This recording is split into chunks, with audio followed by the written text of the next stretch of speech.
Bienvenue et merci de nous recevoir sur ce plateau de la chaîne du bassin du Congo. Sans plus attendre, voici l'essentiel de ce journal.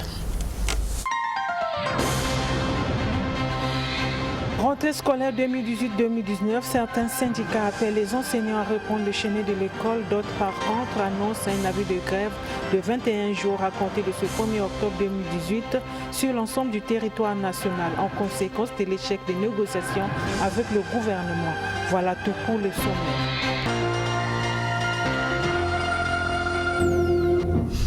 Invité de ce journal, Christian Grégoire Epouma, il est le président de l'Association des parents d'élèves et étudiants du Congo, mais également secrétaire général de la Fédération africaine des parents d'élèves. Il est sur ce plateau pour nous parler de la rentrée scolaire. Merci M. Epouma d'être venu sur ce plateau. Je vous en prie.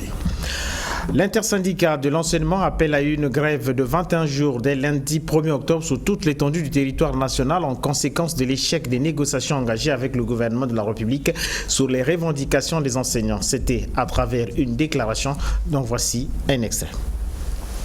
Bon, mais pour cette année scolaire 2018 et 2019, nous ne comptons pas reprendre avec les classes parce qu'il y a déjà la vie des grèves qui est en cours. Bon, mais vous devez comprendre qu'un enseignant est une personnalité, c'est un encadreur.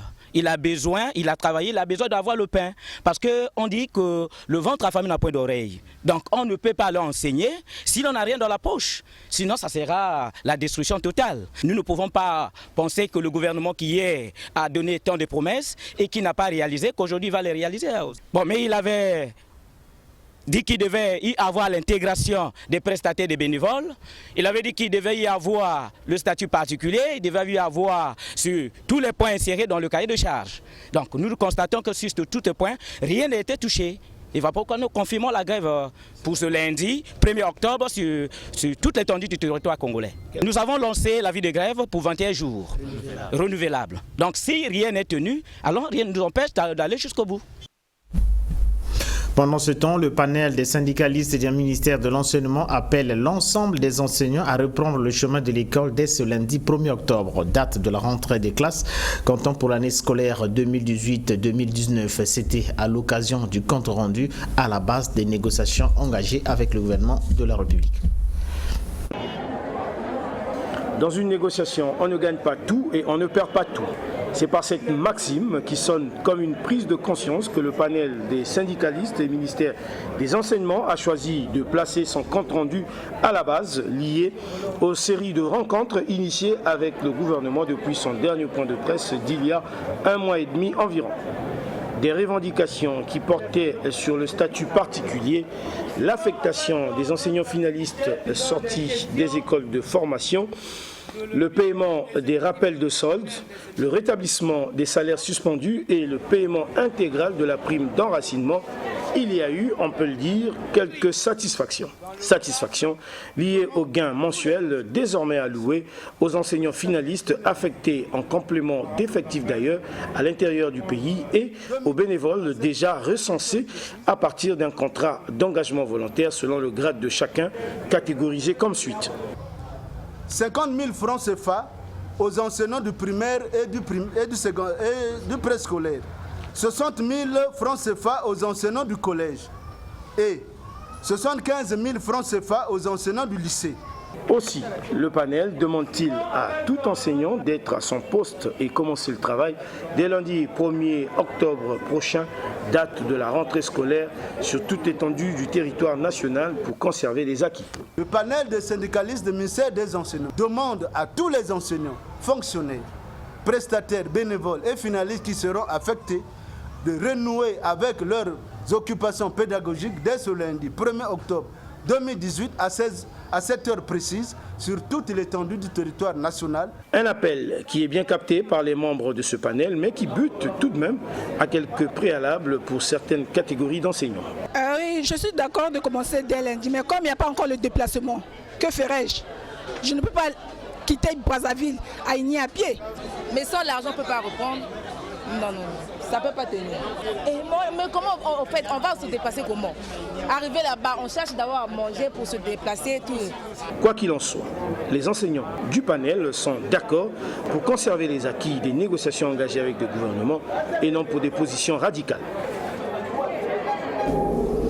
De leur côté, des fédérations et plateformes syndicales du secteur de l'éducation nationale exigent au gouvernement le respect scrupuleux des engagements consignés dans les 2 protocoles d'accord. Toutefois, ils ont exhorté les enseignants à renouer avec les activités pédagogiques dès ce lundi. Frédéric Kimbembe, il est le secrétaire aux relations extérieures de la FENCO. Au sujet du recrutement des enseignants, les responsables syndicaux rassurent les enseignants bénévoles et prestataires recensés au titre de l'année scolaire 2017-2018 et qui continuent d'exercer au cours de l'année 2018-2019 qu'ils bénéficieront des mêmes avantages que ceux accordés aux finalistes dans le cadre du protocole susmentionné. Ils exigent du gouvernement le respect scrupuleux des engagements consignés dans les accords et la poursuite des négociations avec les syndicats sur les autres revendications portant sur la tenue systématique des commissions d'avancement paritaire, la publication des textes d'intégration et de promotion des agents en activité, l'harmonisation des textes de recrutement des enseignants, le paiement des rappels de solde d'activité. Par ailleurs, ils exhortent les enseignants à renouer avec les activités pédagogiques dès ce lundi 1er octobre 2018, date effective de la rentrée scolaire sur toute l'étendue du territoire national. Je vous l'ai dit au tout début de ce journal, nous recevons sur ce plateau M. Christian Grégoire Epouma. Il est le président de l'Association des parents d'élèves et étudiants du Congo, mais également secrétaire général de la Fédération africaine des parents d'élèves. Alors, M. Grégoire Epouma, au regard de toutes ces déclarations, qu'est-ce qu'on peut retenir pour ce lundi? Bien. En tout cas, je tiens à remercier la chaîne DRTV pour nous avoir donné cette occasion de nous adresser d'abord à notre communauté parentale, pour leur dire qu'ils doivent créer toutes les conditions pour que lundi à 7h, qu'ils envoient leurs enfants, nos enfants, vers les établissements scolaires. Qu'est-ce que je peux retenir de toutes les déclarations? Voyez-vous, nous sommes une république, c'est la chose publique, et nous devons nous comporter en citoyens, donc respectueux des lois et règlements de la République.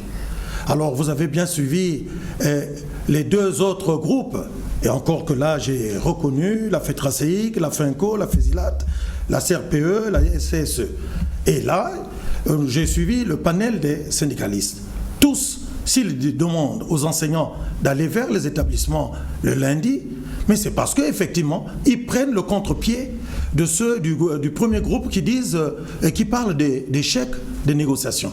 En tout cas, monsieur le journaliste, je peux vous confirmer que le bureau coordonnateur national de la PEC a été associé à cette séance de signature des 2 protocoles le jeudi 27 septembre à la vice-primature qui, lui, ministre de la fonction publique, ministre du travail, et donc censé faire respecter les lois et règlements. Alors, monsieur, pourquoi y a-t-il des divergences dans ces déclarations? Bien, mais les divergences... Garder les enfants à la maison, on va les envoyer à l'école. En tout cas, envoyer les enfants à l'école. En fait, je ne trouve pas de divergence profonde entre eux. D'abord, ceux qui disent qu'il y a eu échec de négociations, je me demande à quel moment ils ont constaté qu'il y a eu échec de négociations. Parce que le gouvernement a pris son courage pour rappeler tous les syndicats les plus représentatifs du secteur de l'éducation pour revoir le protocole d'accord du 9 décembre 2015. Mais question de le cahier de charges n'a pas été respecté, les promesses n'ont pas été tenues. Bon, mais en fait, lorsqu'on pose le problème, le statut particulier, mais justement le protocole qui a été signé le 27 parle bien de la signature dans les délais les meilleurs sur la partie administrative.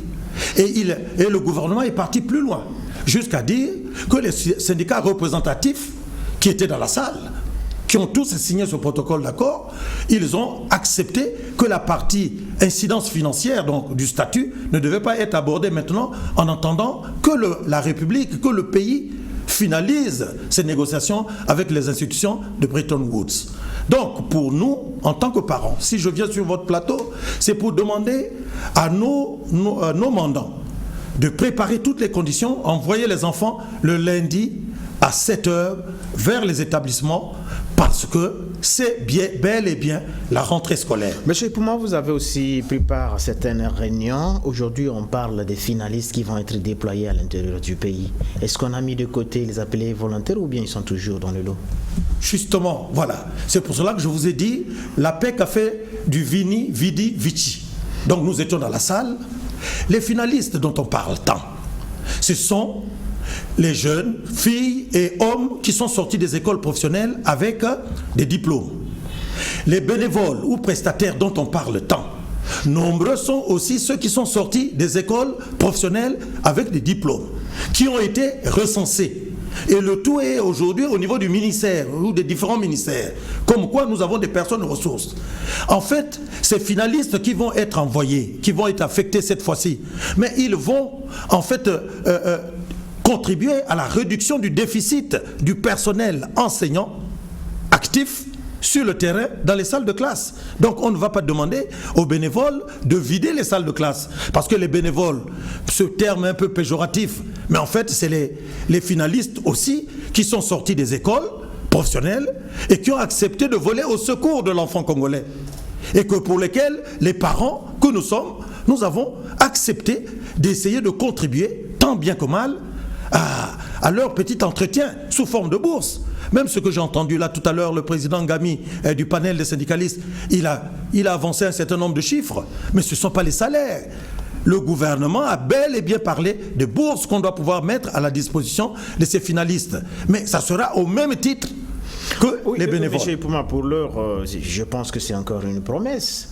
Mais le vrai problème, c'est à voir ce que le gouvernement a promis. Que chaque appelé volontaire ou finaliste qui va être déployé à l'intérieur du pays va bénéficier d'une petite subvention du gouvernement.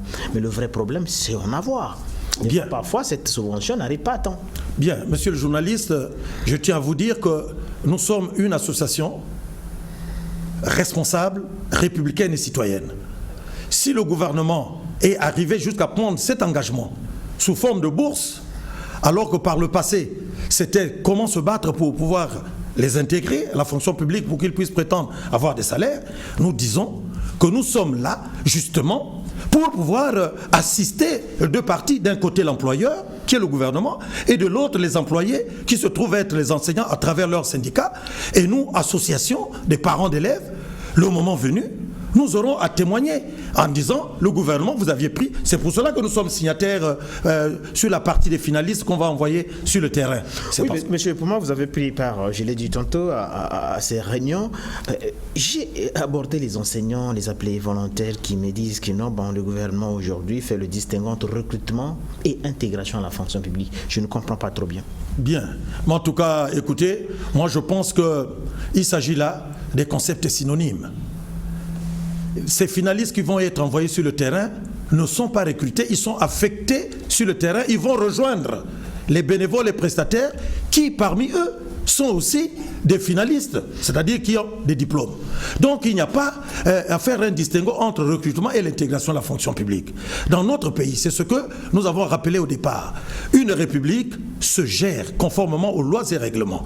Dans notre pays, il n'y a qu'un seul ministère, un seul département ministériel qui doit recruter, donc intégrer les personnes ressources au niveau de la fonction publique. C'est le ministère de la fonction publique et qui aujourd'hui est animé par le vice-premier ministre. C'est pour cela que vous avez vu le protocole qui a été révisé sur le statut du personnel de l'enseignement. Le premier signataire de la partie gouvernementale, c'est le vice-premier ministre, ministre de la fonction publique, ministre du travail, voilà. Et secondé par qui? Par le ministre des Finances. Parce que c'est le nerf de la guerre. Et ensuite, les deux ministres des deux sous-secteurs, l'enseignement primaire secondaire et l'enseignement technique. Monsieur Pouma, pour terminer, cette année, le ministère de l'enseignement primaire, secondaire et de l'alphabétisation a pris une batterie de mesures. Et parmi ces mesures, il y a la mesure concernant les enfants qui n'atteindront pas plus de 5 de moyenne, qui seront rétrogradés en classe inférieure. Donc si un enfant est en 5e et qui n'a pas atteint à l'issue de l'année scolaire plus de 5 de moyenne, eh bien on va le rétrograder en 6e. Bien. Écoutez, nous sommes en train d'accompagner les pouvoirs publics dans le cadre de la refondation de notre système éducatif.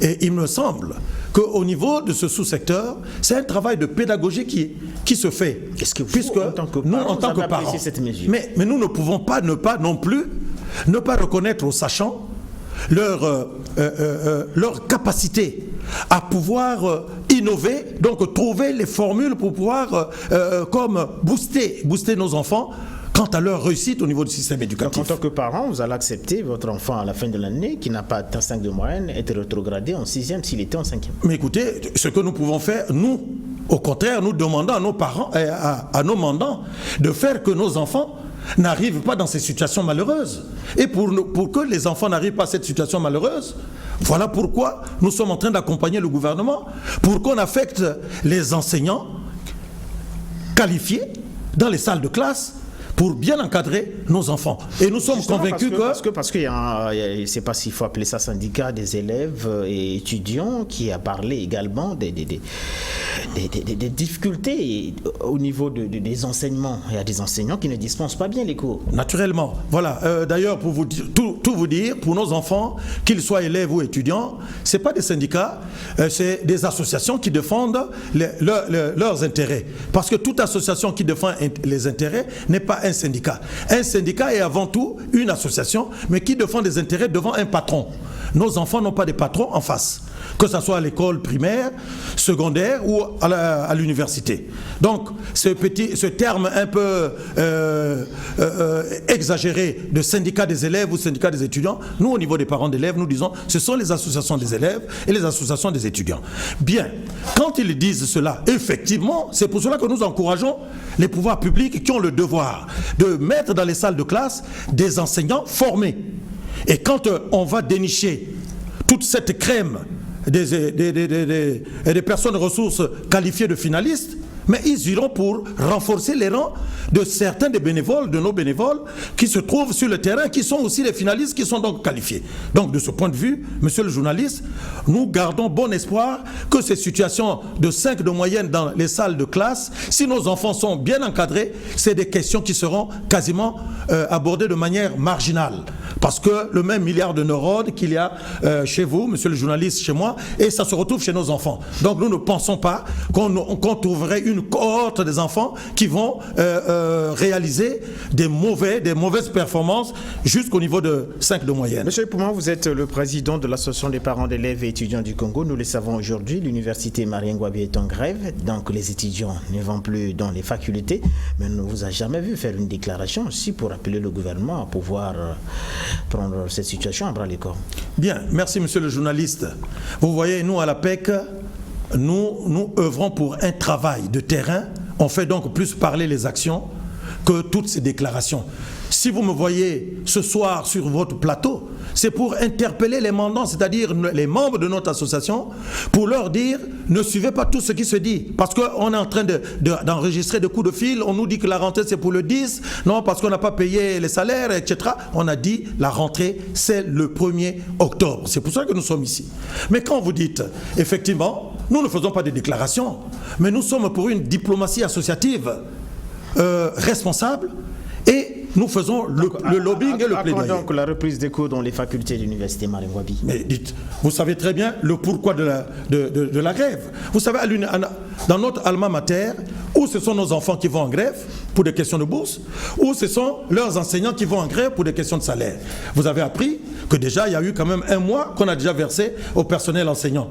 Si un effort peut être encore fait par la République, c'est sûr que d'ici là, ça va ouvrir notre alma mater va ouvrir les portes. Mais à la vérité, c'est que nous, quand il y a des situations comme ça, nous initions des contacts directs avec les gestionnaires au niveau des pouvoirs publics, notamment au niveau du gouvernement de la République, pour dire, mais ne participons pas à cette situation qui risque de faire dégringoler notre alma mater. Mais monsieur le journaliste, l'occasion est tellement belle. Pour nous, au niveau de l'association de parents d'élèves, nous disons que les politiques, quels qu'ils soient, de la majorité ou de l'opposition, ils devraient nous laisser les écoles, l'université.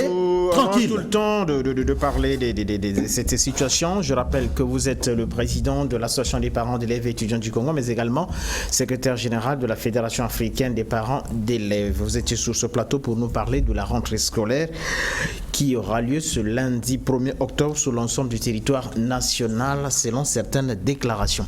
Et c'est dans ce contexte que la direction départementale de l'enseignement primaire, secondaire et de l'alphabétisation a reçu 1000 cartons de craie et 1000 cartons de rames de papier de la part du ministère. Ce matériel didactique permettra de gérer des affaires courantes au cours de la rentrée des classes. Le point dans ce reportage. Un homme, une mission, des moyens. C'est ce qu'il fallait pour que les cours dans les établissements publics puissent bien débuter cette année.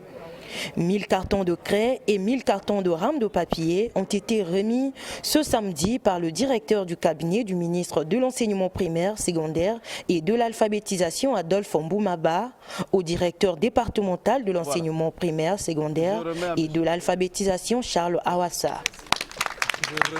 Ce geste s'est fait en présence des responsables d'établissements et des inspecteurs des circonscriptions de la ville de Brazzaville. Le directeur du cabinet du ministre les a félicités pour le travail qu'ils ont abattu courant l'année passée. Nous sommes venus vers vous au nom de Monsieur le ministre, vous dire en introduction, vous renouveler nos félicitations, les uns pour avoir été reconduits dans leurs fonctions, les autres pour avoir été promus. Donc, toutes nos félicitations. Va sonner le tocsin de la nouvelle année scolaire 2018-2019. J'espère que vous êtes prêts. Vous êtes prêts? Oui. Êtes-vous prêts pour le 1er octobre 2018? Oui. Bon, il faut saluer cela et bravoter pour vous. Dans la répartition, chaque inspection et établissement a reçu 2 cartons de craie et 2 cartons de rames de papier. Ces récipiendaires ont à leur tour remercié leur ministre de tutelle pour avoir pensé à eux, car, ont-ils souligné, vaut mieux peu que rien pour la gestion des affaires courantes dans leurs établissements respectifs. Pendant ce temps, le conseiller municipal Stevie Ekeli est allé à la rescousse d'une centaine d'enfants démunis de Diri en leur faisant un geste de fourniture scolaire. L'élu municipal qui a accompli son geste au quartier Kombo Matari, menacé par une érosion, a attiré l'attention des pouvoirs publics sur ce phénomène. Ouf de soulagement pour les habitants du quartier Kombo Matari qui sont menacés par cette érosion. Le conseiller municipal élu de l'arrondissement 9 d'Iri, Stevie Ekeli, avec les moyens du bord et l'appui multiforme des habitants de ce quartier, essaie de trouver tant soit peu de solutions à cette érosion qui emporte déjà les maisons. Stevie Ekeli a érigé une digue de 2,20 mètres en hauteur et 11 mètres en largeur pour faire face à cette menace et appelle les pouvoirs publics à assister cette population en détresse. Je loue d'ailleurs le concours des habitants dans ce que nous appelons un développement participatif, que les habitants aient mis la main à la pâte pour que nous réalisions ensemble ces travaux. Donc à cet endroit qu'aujourd'hui nous sommes en train de tenir notre cérémonie. L'élu de Diri qui a remis quelques kits scolaires également ce samedi à une centaine d'enfants démunis venus de 8 quartiers de Diri lance un cri de cœur à l'endroit des autorités compétentes pour qu'il y ait plus d'écoles publiques à Diri. Stevie Ekeli trouve paradoxal qu'il y ait seulement 4 écoles primaires publiques à Diri alors que selon lui chaque quartier devrait avoir une école publique. Pour une étendue comme la nôtre, que nous avons 8 quartiers, nous devrions normalement avoir 8 écoles primaires, 4 collèges et 2 lycées d'enseignement technique, 2 lycées d'enseignement général. Mais je puis vous dire que nous n'avons que 4 écoles primaires. Donc je puis citer l'école primaire de 5 février, l'école primaire Jacques Opango, Bernadette Bayonne et Ibaliko à Masengo. Vous voyez un peu, pour 8 quartiers c'est insuffisant. Donc c'est l'occasion pour nous de lancer un appel auprès des pouvoirs publics, donc plus précisément du ministère de l'enseignement primaire et secondaire, de penser à la circonscription de Djiri, dont nous avons réuni une centaine d'enfants pour cette œuvre charitable.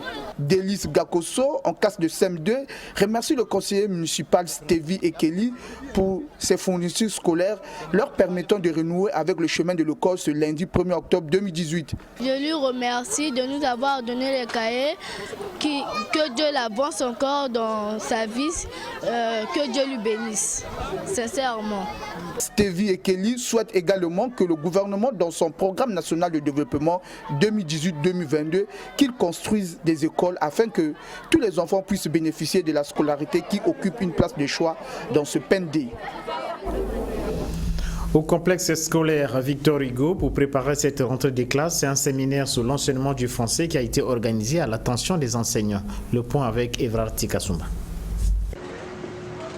À l'orée de la rentrée des classes, les enseignants du complexe scolaire Victor Hugo à Wenze ont été amenés à participer à un séminaire sur la thématique de l'enseignement du français à l'école. Durant 2 jours, ces participants ont été édifiés sur les 4 sous-thèmes développés par des éminents orateurs dans un échange fructueux. L'école ayant constaté que beaucoup d'enfants éprouvent des difficultés à comprendre le français, à lire, à écrire, ils ont convié les enseignants du complexe scolaire à un séminaire de français pour améliorer les enseignements dans toutes les disciplines. Durant cette formation, nous avons compris qu'un enfant, pour mieux apprendre, doit savoir lire, écrire et comprendre le français. L'importance de la langue française, parce que c'est une langue de base. Tous les enseignants, excepté ceux qui font langue vivante étrangère, par exemple l'espagnol, tous les autres enseignements sont dispensés en français. Et donc un professeur, qu'il soit de maths, de SVT, qui ne maîtrise pas la langue française, aura des difficultés pour bien dire le savoir aux apprenants. Le directeur du complexe sur les bénéficiaires. Tous ceux qui ont pris part sortent de là avec des éléments.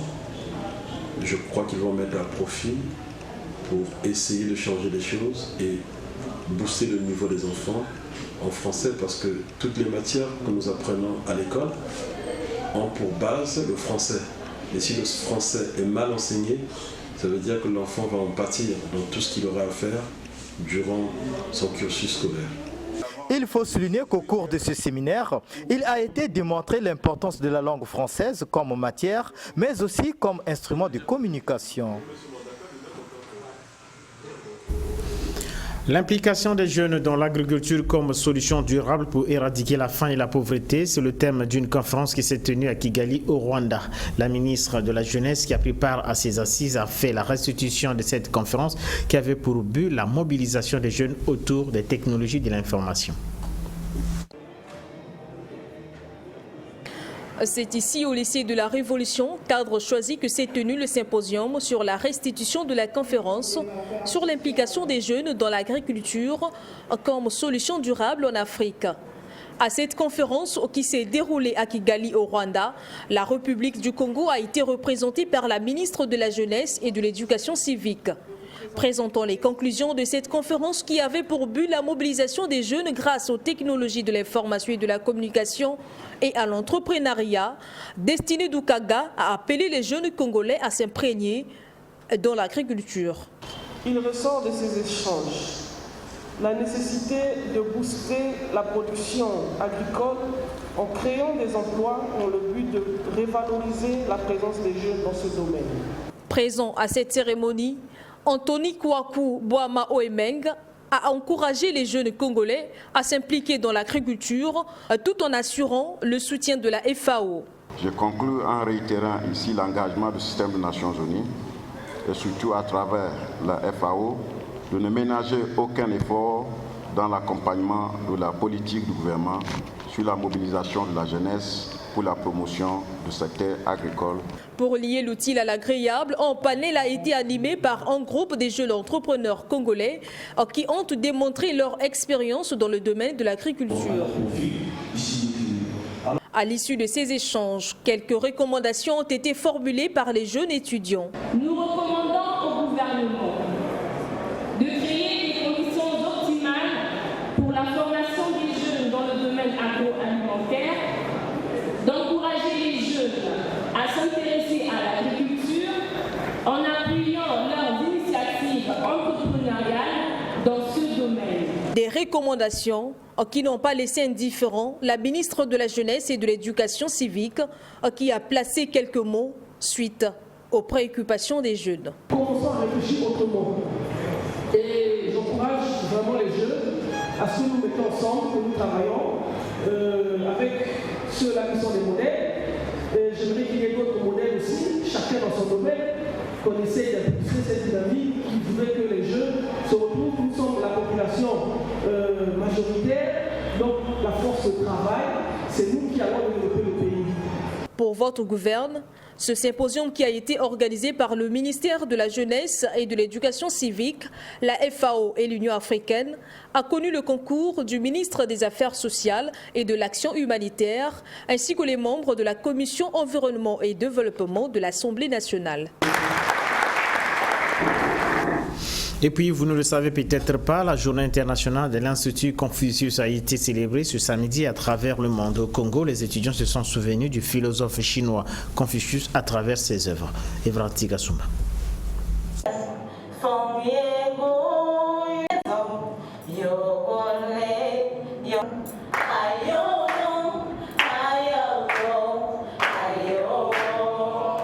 Des chants, des poèmes, des scènes de théâtre ont été présentés par les étudiants de l'Institut Confucius dans cette salle de conférence du rectorat de l'université Marien-Ngouabi.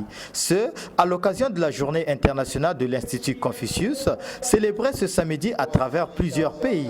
Au Congo, cette journée qui n'est pas passée inaperçue a permis une fois de plus à vulgariser la culture chinoise par le biais du film Mboketumba, produit et réalisé par Steve Djibril Kouma, ancien étudiant à l'Institut Confucius.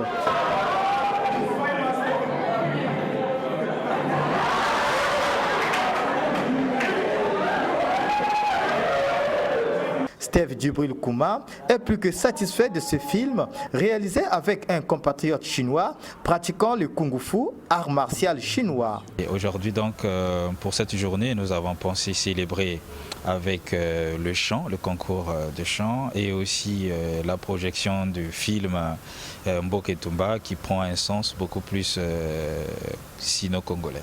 Vous savez, je suis promoteur de cette culture puisque je travaille dans la promotion de la culture chinoise à travers les arts martiaux chinois. Et déjà, je suis président de cette fédération, la fédération de Wushu. Donc, je vais toujours dans ce sens-là de promouvoir cette culture. Et donc, j'avais pensé tourner un film qui va mettre beaucoup plus en valeur les arts martiaux chinois et aussi parler de notre culture. Donc le film est chinois, mais le titre est en lingala Mboketumba. Voilà, donc. Pour Wang Yongkan, directeur chinois de l'Institut Confucius au Congo, en cette date du 29 septembre, l'occasion est donnée aux étudiants de cet institut de se souvenir des valeurs cardinales de ce philosophe chinois, Confucius.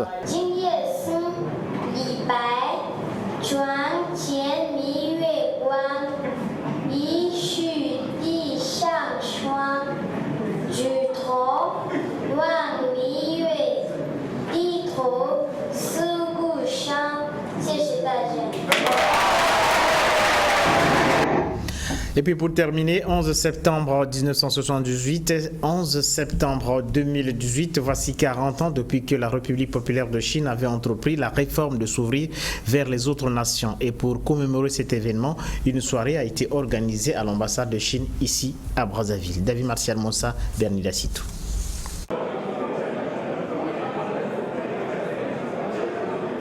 L'année 2018 a marqué le 40e anniversaire de la mise en œuvre de la réforme et de l'ouverture de la Chine. Précision de son Excellence Ma Fulin, ambassadeur de la République populaire de Chine en poste au Congo. C'était à l'occasion de la commémoration du 69e anniversaire de la fondation de la République populaire de Chine. En effet, c'est en date du 1er octobre 1949 que le président Mao Zedong proclama au monde entier la fondation de la République populaire de Chine. Cet événement, qui constitue l'un des grands moments historiques pour la Chine et son peuple, ne pouvait passer sous silence. D'où la réception de ce vendredi soir où son Excellence Ma Fulin, entouré des invités, a bien voulu commémorer cette date historique.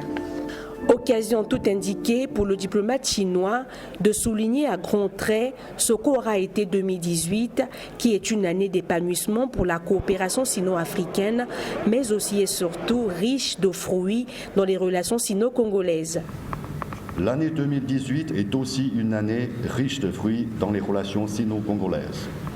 Les échanges de haut niveau se multiplient entre les deux pays.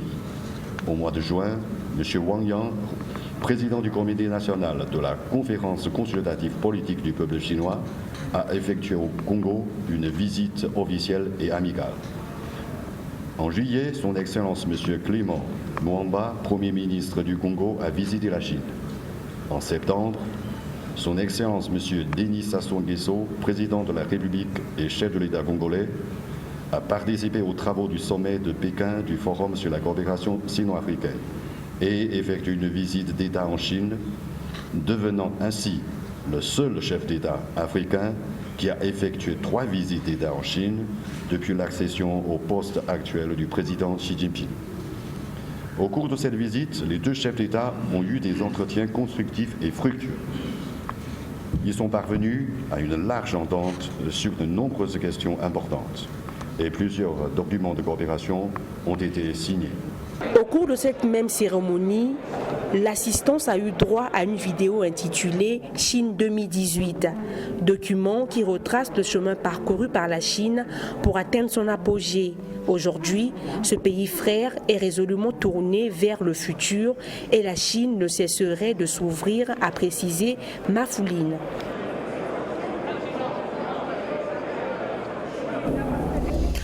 Ce dimanche 14h, Théodore Balossa, 20h30, la rétrospective de la semaine. Quant à moi, je vous retrouve à une prochaine occasion.